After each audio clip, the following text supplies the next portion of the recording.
ان یونیورسٹیوں کے ناچ گانوں نے، یہ پارکوں کے کانسرٹس نے اور یہ ٹک ٹاک کے مجروں نے ہمارے نوجوانوں کو مار دیا ہے. ان سے ان کی ایمانی قوتوں کو سلب کر لیا ہے. ان کے قدم کمزور ہو چکے ہیں. اب ہم سے ہماری زندگیاں نہیں ہینڈل ہو رہی بھائی. ہمیں تو خود نہیں سمجھ آ رہا کہ سروائیو کیسے کریں، جیئیں کیسے. اور ایسی کنڈیشن میں دعویٰ یہ کروں کہ میں نے فلسطین جانا ہے، میرے لیے راستے کھول دو. کیا کرنے جانا ہے وہاں؟ ان پر بوجھ بننے جانا ہے؟ آج ہم اس قابل ہی نہیں ہے کہ کسی کے کام آ سکے، کسی کا بوجھ ہلکا کر سکے، کسی کو فائدہ پہنچا سکے.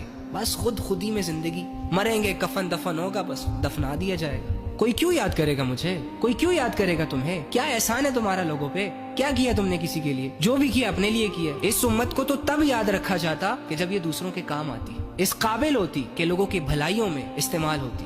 اس امت نے فیل کر دیا ہے خود کو گناہوں کی وجہ سے. اب میرا اور آپ کا شمار غیرت مند لوگوں میں، مجاہدوں میں، بہادروں میں نہیں ہوتا بھائی. نہیں کیا جائے گا، بلکہ